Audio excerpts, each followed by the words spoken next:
The moment your own family starts acting embarrassed by your existence, you realize love was never the thing holding that family together.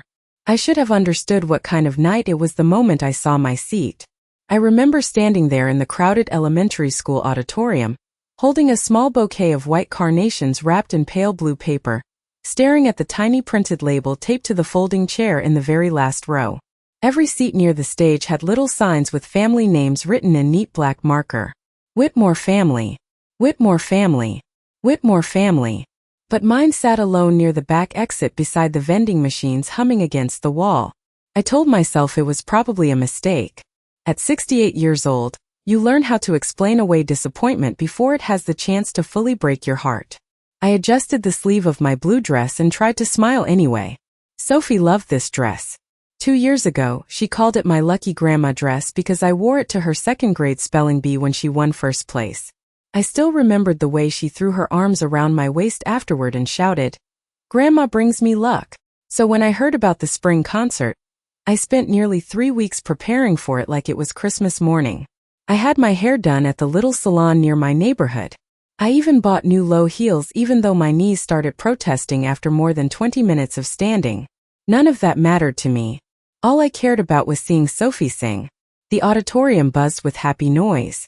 Parents laughed while carrying bouquets and balloons. Camera flashes blinked every few seconds. Children in matching navy uniforms darted across the stage curtains while teachers tried to organize them into lines. It should have felt warm. It should have felt like family. Then I spotted Jennifer near the front row talking to another mother in an expensive cream-colored blazer. Jennifer looked polished as always. Perfect blonde waves. Diamond earrings. A smile that belonged on a billboard advertising luxury real estate.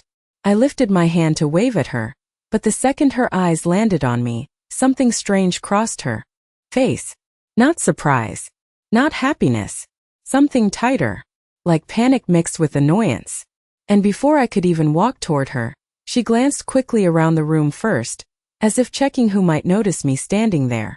For a second, I almost convinced myself I imagined it. Maybe Jennifer was distracted. Maybe she was stressed helping organize the concert. Parents always looked overwhelmed at these school events. But then she gave me that tight little smile people use on strangers in grocery stores and started walking toward me slowly. Not warmly, not naturally, but carefully, like someone approaching a situation they did not want attached to them.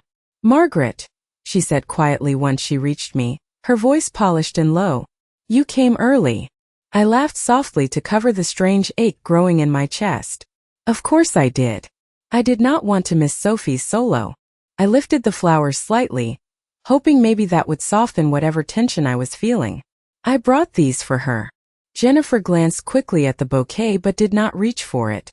Instead, her eyes flicked toward a group of parents standing nearby wearing expensive coats and holding catered coffee cups from the cafe across the street.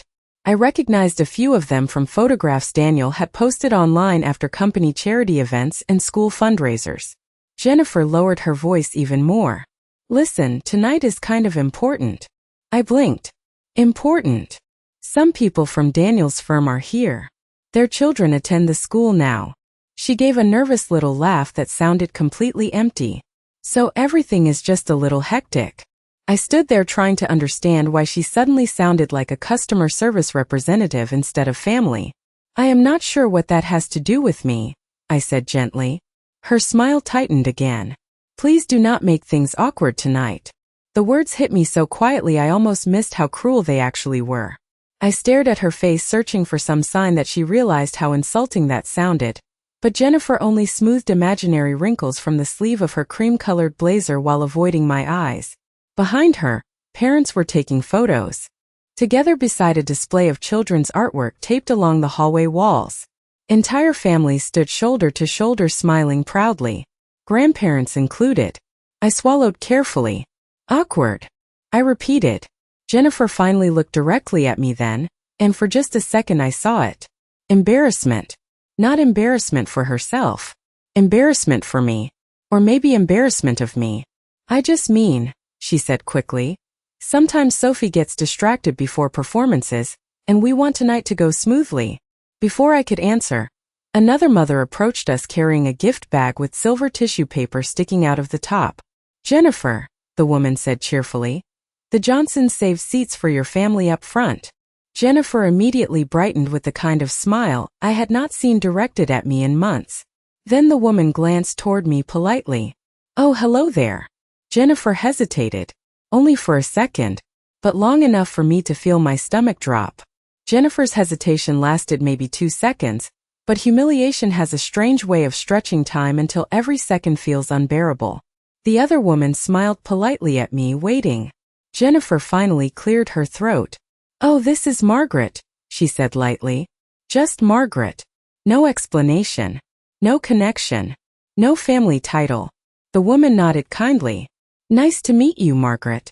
Are you here for one of the performances? Before I could answer, Jennifer stepped in smoothly. She is with Daniel's side. The words landed harder than I expected. Daniel's side. As if I were some distant relative visiting from another state instead of the woman who raised him by herself after his father died. As if I had not spent 30 years packing school lunches, working double shifts, and sitting through every soccer game in freezing rain so my son could have the life he now enjoyed. The woman smiled awkwardly, clearly sensing something uncomfortable beneath Jennifer's polished tone. Well, it is such a lovely event, she said before excusing herself politely. Jennifer immediately checked her phone. I need to get back up front, she said. The Johnsons are saving our seats. Our seats. I looked toward the front rows where Daniel sat laughing beside 2 men in tailored navy suits. He had not even noticed me yet. Or maybe he had. Maybe pretending not to notice me was simply easier. Jennifer, I said quietly before she could walk away. She paused without fully turning around. Did Sophie know I was coming tonight? Jennifer hesitated again. I mentioned it, she answered vaguely. Then she forced another quick smile. Just try to relax and enjoy the concert, okay? And then she walked away. I stood there alone holding flowers that suddenly felt foolish in my hands. Around me, families gathered in warm little circles. Grandparents adjusted children's collars. Mothers fixed hair bows. Fathers balanced phones while trying to record videos. The entire auditorium glowed with belonging. Meanwhile, I felt like someone who had wandered accidentally into another family's private celebration. A few minutes later, the lights dimmed slightly as parents began settling into their seats. I made my way toward the back row, careful not to bump anyone with the bouquet. As I sat down beside the vending machines, cold air drifted through the nearby exit door every time someone entered the auditorium. The seat beside me stayed empty. From where I sat, the stage looked far away. I could barely make out Sophie's face among the rows of children gathering behind the curtains. Then suddenly I saw her. She peeked out from backstage, scanning the audience nervously. And the second her eyes found me in the back row, her entire face lit up. She smiled so brightly that my chest tightened instantly. She lifted her little hand in an excited wave before one of the teachers gently guided her back behind the curtain. I waved back quickly, blinking away tears before anyone around me could notice. The concert began with the kindergarten choir stumbling through an off-key version of America the Beautiful while parents filled the auditorium with warm laughter and applause. Normally I would have smiled at moments like that. I spent 32 years teaching second grade. I used to love the beautiful chaos of school performances. The nervous children. The proud families. The mothers mouthing lyrics from the audience while pretending not to cry. But that night, everything felt different from the back row. I sat there clutching the bouquet in my lap while cold air brushed against my ankles every time the exit door opened beside me.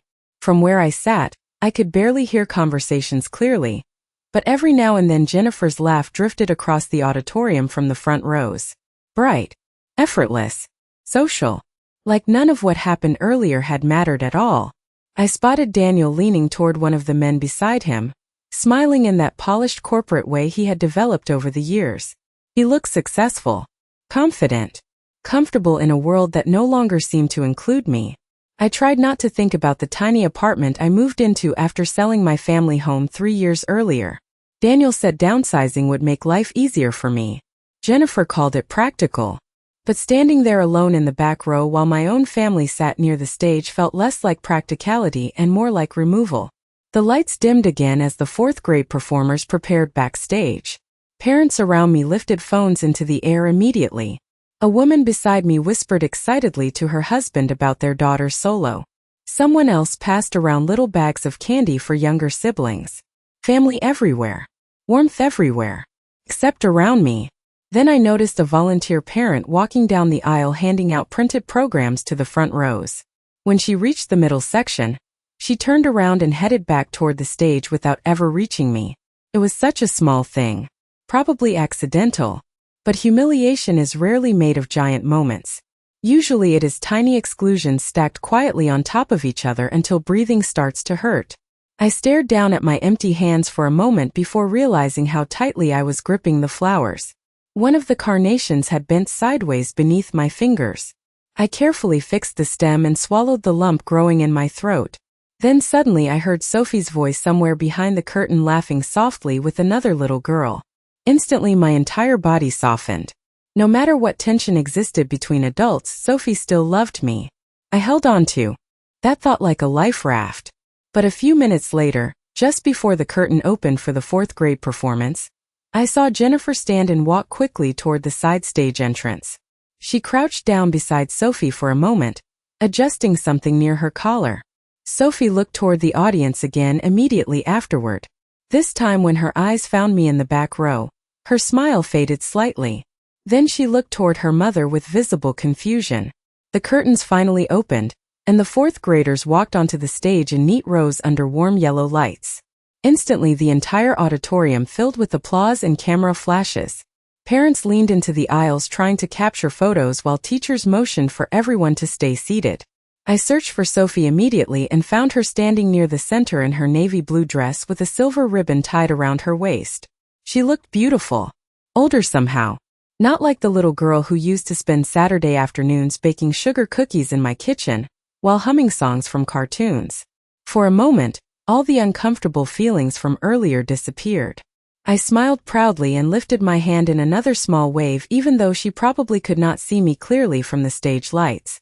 But Sophie saw me anyway. I could tell. Her eyes found the back row again almost instantly. This time she smiled only briefly before glancing toward the front row where Jennifer sat beside Daniel. Something about her expression looked uncertain now, almost nervous. Then the music began. The children started singing a soft song about home and family, their little voices blending together unevenly but sweetly. Parents around me melted instantly. I heard sniffles, quiet laughter, whispered comments about how fast children grow up. And sitting there alone beside the exit door, I suddenly felt lonelier than I had in years. Halfway through the second song, the woman seated beside me leaned over politely. She looked to be around my age, wearing a green cardigan with tiny pearl buttons. "Your granddaughter is adorable," she whispered kindly. My face warmed immediately. "Thank you," I whispered back. "That is Sophie. In the center." The woman smiled warmly. "I could tell she was looking for you." Those simple words nearly broke me. Before I could answer, another woman seated one row ahead turned around with a friendly smile. "Wait, you are Sophie's grandmother?" she asked softly. "Jennifer never mentioned family was coming tonight." I blinked in surprise. "I am Daniel's mother," I answered carefully. The woman's expression shifted for only a second. Not rude exactly, just confused. "Oh," she said quietly. "I thought maybe." Her voice trailed off awkwardly before she turned back toward the stage. A strange heaviness settled in my chest. Jennifer had introduced herself to everyone here. She knew these parents well enough to reserve front row seats together. Yet somehow no one seemed aware Sophie even had a grandmother attending tonight.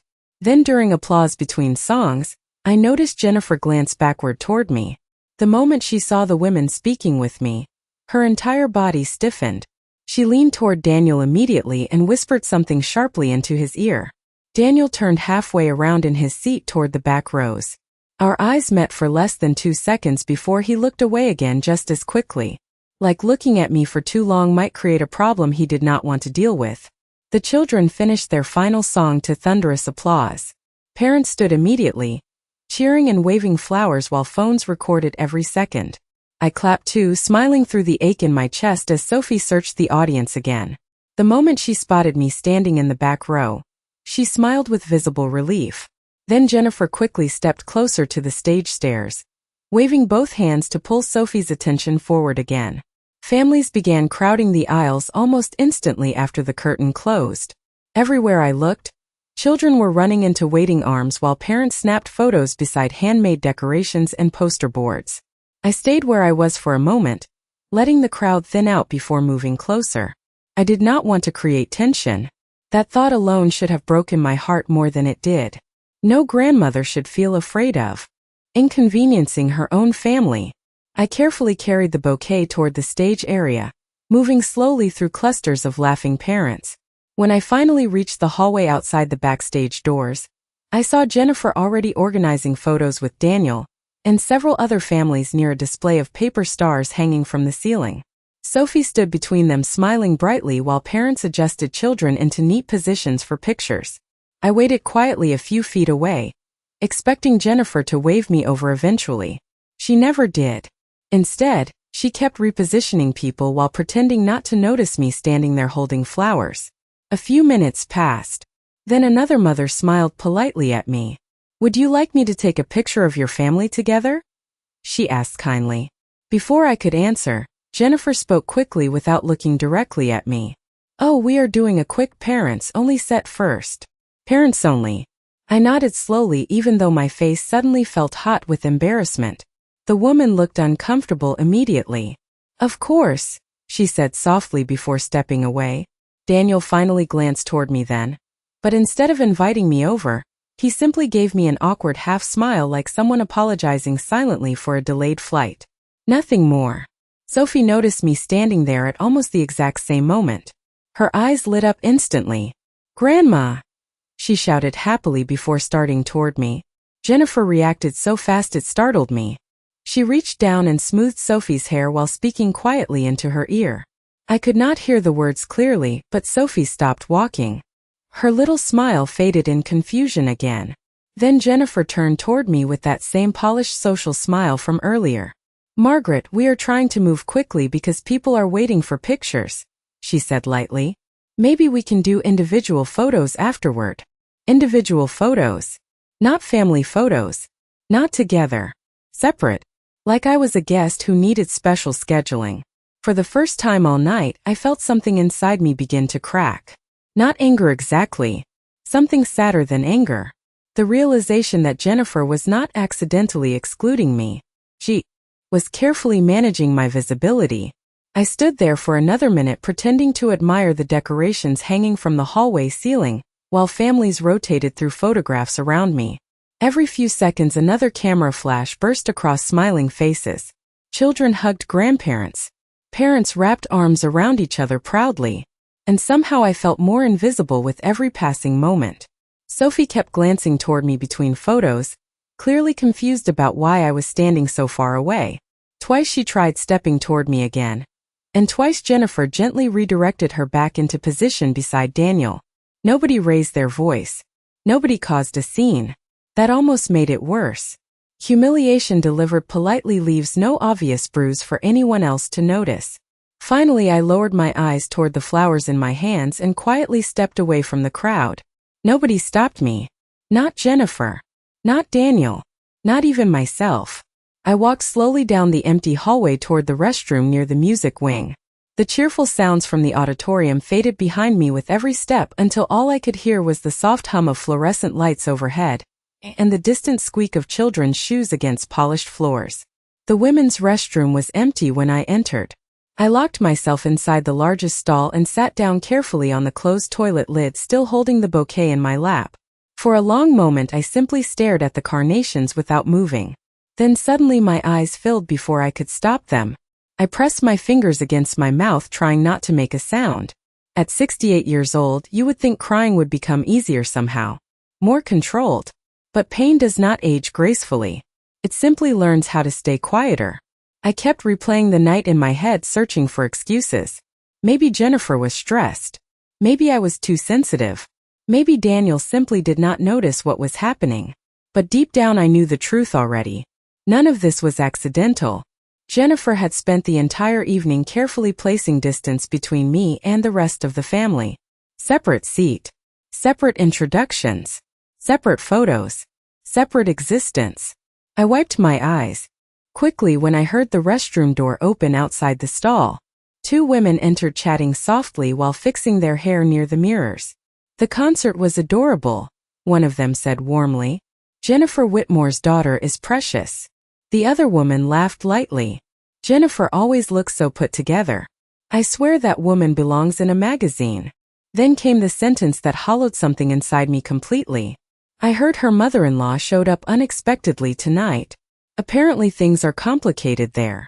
Both women lowered their voices after that, but I did not need to hear the rest. I sat frozen inside that bathroom stall while strangers discussed my existence like gossip attached to somebody else's polished social life. When the restroom finally became quiet again, I looked down at the blue dress Sophie once called lucky. For the first time all night, it no longer felt lucky at all. I stayed in the restroom longer than I should have, staring at my reflection under the harsh fluorescent lights while trying to pull myself together. My mascara had smudged slightly beneath my eyes, so I dabbed carefully at the corners with a paper towel until I looked presentable again. That word suddenly felt important to me. Presentable. Not loved. Not welcomed. Just acceptable enough not to embarrass anyone further. I almost decided to leave altogether. The parking lot was only a short walk from the music wing, and part of me wanted nothing more than to drive home, make tea, and pretend this night never happened. But then I thought about Sophie searching the audience for me earlier. I could not disappear without saying goodbye to her. So I straightened my shoulders, adjusted the blue dress one more time, and stepped back into the hallway. The school felt quieter now that most families had gathered near the cafeteria for refreshments and photos. I walked slowly past bulletin boards covered in student artwork and construction paper stars with handwritten dreams beneath them. Become a veterinarian. Travel the world. Help people. Children always write honestly before adults teach them how to perform. As I turned the corner toward the cafeteria entrance, someone suddenly called my name from behind me. Margaret Whitmore? I froze in surprise before turning around slowly. A silver-haired woman in a navy blazer stood near the trophy case staring at me with widening eyes. She looked familiar, though older than I remembered. Then recognition hit both of us at the same time. Linda Carver, I whispered. Her entire face lit up instantly. I knew it was you. Before I could react, she stepped forward and wrapped both hands warmly around mine. Oh my goodness, Margaret, I have not seen you in years. Linda had been vice principal at Brookside Elementary nearly 2 decades earlier, while I was still teaching second grade there. Back then the district nearly shut down our literacy program because of budget cuts, and I spent months volunteering unpaid hours helping struggling readers after school. I had not thought about those years in a long time. You look wonderful, Linda said sincerely. What are you doing here tonight? My granddaughter performed, I answered softly. Sophie Whitmore. Linda blinked in surprise. Sophie is your granddaughter? Before I could answer further, another teacher passing nearby overheard us. Wait, she interrupted excitedly. Are you Margaret Whitmore? The reading specialist. Suddenly 2 more staff members turned toward us with curiosity. Linda laughed warmly. This woman practically saved our elementary literacy scores for years. I felt my cheeks warm immediately from the unexpected attention. Then Linda looked directly at me with genuine admiration. Margaret, there are teachers in this district still using methods you created. For the first time that entire evening, someone was not trying to hide my existence. They were honoring it openly. Within minutes, the atmosphere around me changed completely. Teachers who had barely glanced at me earlier were suddenly stopping to introduce themselves. One younger reading specialist told me she still used a phonics intervention guide with my name printed at the bottom. Another teacher said parents still mention me years after their children left Brookside Elementary. I stood there overwhelmed while Linda proudly retold stories I had nearly forgotten myself. She talked about the volunteer literacy nights I organized after school, and the grant program I helped create for struggling students. Every time she spoke, more people gathered nearby listening with interest. For the first time all evening, I was no longer invisible. Then something happened that I could physically feel shift the room around me. Jennifer walked into the hallway holding a paper cup of punch and froze the second she saw the crowd surrounding me. Her expression changed instantly. Confusion first, then disbelief. Linda noticed her immediately and smiled brightly. Jennifer, she called warmly. Why did you not tell us your mother-in-law is Margaret Whitmore? Several people turned toward Jennifer at once. I watched her straighten slightly beneath their attention. Oh, she said carefully, forcing a quick smile. Yes, Margaret used to teach in the district. Used to teach. Linda laughed softly. Used to? Jennifer, this woman is practically local education history. A few parents nearby chuckled warmly. Jennifer's smile tightened. I saw her glance quickly toward the cafeteria entrance where Daniel stood speaking with two coworkers. The men were now watching the conversation curiously from across the room. One of them even stepped closer after overhearing Linda mention district awards and literacy programs. Wait, the man said with interest. Margaret Whitmore? I think my wife mentioned you before. Our oldest daughter struggled with reading years ago, and one of her teachers used your methods. I felt almost embarrassed by the sudden praise gathering around me. Not because I disliked hearing it, but because it highlighted the sharp contrast between how I had been treated only an hour earlier. Jennifer nodded politely while gripping her paper cup too tightly. Margaret has always been very dedicated, she said in a measured voice that sounded strangely rehearsed now. Dedicated. Earlier she acted like my existence complicated her evening. Now she spoke like she was presenting a respectable family achievement. Before I could respond, Sophie suddenly appeared running down the hallway, still clutching part of her costume ribbon in one hand. The second she saw me surrounded by smiling adults, her face lit up completely. Grandma! She shouted happily. This time nobody stopped her. Sophie threw her arms around my waist so fast that I nearly dropped the flowers. Several parents smiled immediately at the sight. Linda laughed softly. Well, that answers who the favorite grandparent is. The hallway filled with gentle laughter, but Jennifer did not laugh. She stood perfectly still watching Sophie cling to me, while more people continued asking questions about my years teaching in the district. And for the first time all night, Jennifer looked like the uncomfortable outsider instead of me. Sophie refused to let go of my hand after that. She stood beside me proudly while teachers and parents continued speaking warmly about my years in education. Every few minutes someone new approached to share a memory about a child I once taught or a reading program they remembered from the district. The strange part was not the praise itself. It was watching how quickly people treated me differently once they understood who I was. Earlier that night I had been the lonely older woman sitting near the exit door. Now parents smiled at me with admiration while school staff thanked me for work I completed decades ago. Human beings often decide your value based on how others introduce you. Jennifer understood that better than anyone, which was exactly why she had tried so hard to control the narrative. I noticed Daniel drifting closer several times during the conversations, suddenly eager to participate. Mom always cared a lot about her students, he said at one point with an awkward chuckle, as though he had always been proudly discussing me all evening. I simply nodded politely. I did not expose him. I did not embarrass Jennifer. That was the difference between dignity and revenge. One seeks humiliation. The other simply stops protecting people from the consequences of their own behavior. Then one of the teachers suggested taking a photo for the district alumni page online. We have several retired educators here tonight, she explained excitedly. It would be wonderful. Everyone gathered near the school banner hanging beside the cafeteria entrance. Linda motioned warmly for me to stand in the center beside her. The moment I stepped into place, Sophie immediately ran over and wrapped both arms around my waist again. I want Grandma next to me, she announced happily before anyone else could arrange positions. A few people smiled warmly at that. Jennifer froze for the briefest second while holding her paper cup near the edge of the group. I watched her carefully calculate the situation in real time. Correcting Sophie publicly would make her look cold. Allowing it meant acknowledging me openly in front of everyone she had spent the evening trying to impress. Sophie solved the decision herself by pulling me directly into the middle beside her. Grandma helped me practice my songs, she said proudly to the teacher holding the camera. She always helps me read too. The teacher smiled warmly.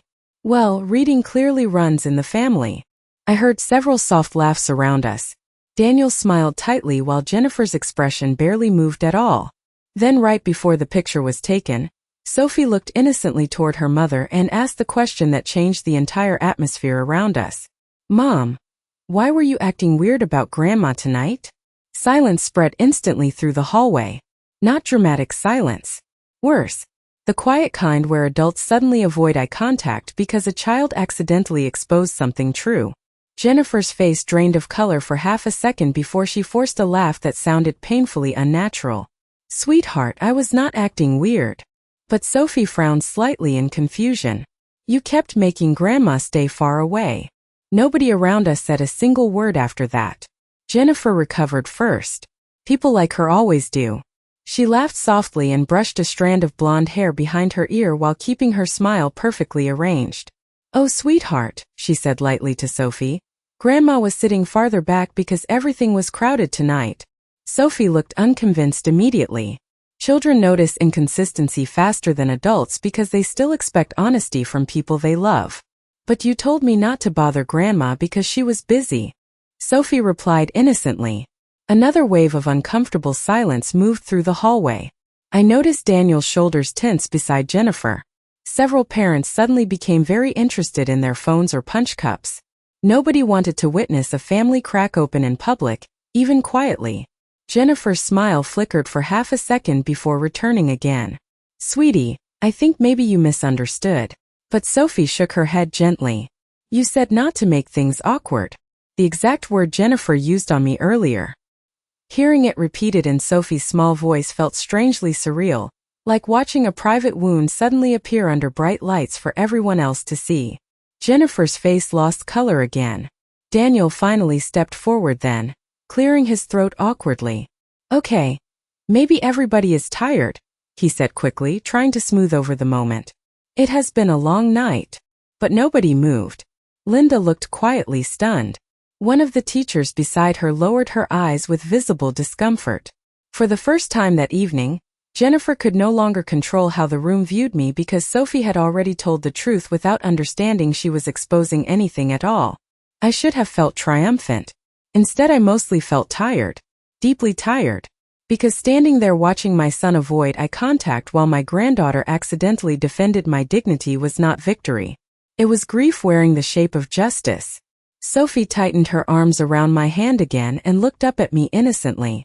Grandma, are you coming for ice cream after this? She asked brightly, completely unaware of the emotional wreckage surrounding the conversation.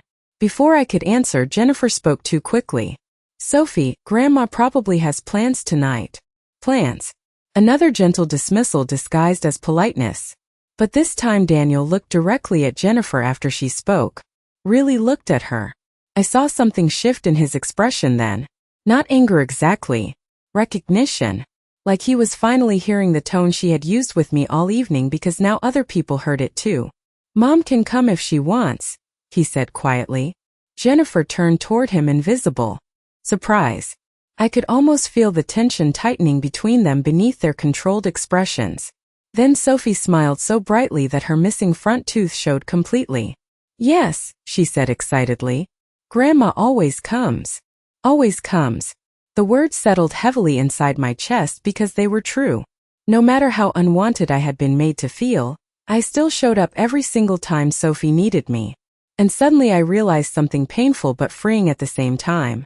Jennifer had spent the entire evening trying to reduce my importance inside this family, yet the only person whose opinion truly mattered had never once doubted who I was. 3 weeks after the concert, I sat at my kitchen table on a quiet Sunday afternoon helping Sophie color flashcards for her upcoming spelling test, while rain tapped softly against the apartment windows. She visited me almost every weekend now. Sometimes Daniel dropped her off alone. Sometimes he stayed for coffee and awkward conversation before leaving early. Jennifer rarely came anymore. The distance between us had settled into something cold but polite, like two neighbors pretending not to remember a property dispute. Nobody ever directly discussed what happened at the school concert again. Not openly. But some moments change the temperature inside a family forever, even when nobody names them aloud. A few days after the concert, Daniel called me late one evening after Sophie had gone to sleep. I could hear exhaustion in his voice before he even spoke. Mom, he said quietly, I should have said something sooner that night. I remember staring out my apartment window at the dark parking lot below, while holding the phone silently against my ear. Part of me wanted an apology badly. Another part of me was simply too tired to ask for one anymore. Jennifer did not realize how it looked, he added carefully after a pause. That sentence told me everything. Not that it happened, only that it became visible. I closed my eyes for a moment before answering softly. Daniel, when someone spends an entire evening making another person feel small, they know exactly how it looks. He did not argue after that. The line stayed quiet for several seconds before he finally whispered, I know. That was the first truly honest thing he said to me in years. Since then, something subtle changed between us. Daniel started calling more often. Sophie visited more frequently. Even Jennifer's carefully curated social image around town seemed slightly cracked now. Not ruined, just exposed enough that people saw the truth underneath the polish. But strangely, I no longer needed revenge by then. Because the deepest wound that night was never about seating arrangements or photographs. It was realizing someone had tried to erase my place inside my own family.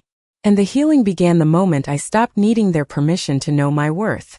Sophie suddenly held up a flashcard proudly from across the kitchen table. Grandma, did I spell beautiful right? She asked brightly. I smiled immediately. Perfectly, I told her. She grinned with satisfaction before returning to her markers and stickers scattered across the table. I watched her quietly for a moment, listening to the rain outside and the soft hum of my tiny apartment heater. Years ago I would have looked around this small apartment and seen loneliness. But now I saw peace. No performance. No pretending. No shrinking myself so someone else could feel socially comfortable. Just honesty. Just love. Sometimes the cruelest thing family can do is make you feel invisible. But sometimes life answers quietly by placing you beside the one person who still sees you clearly without needing anyone else's permission. And in the end, that mattered far more than any front row seat ever could.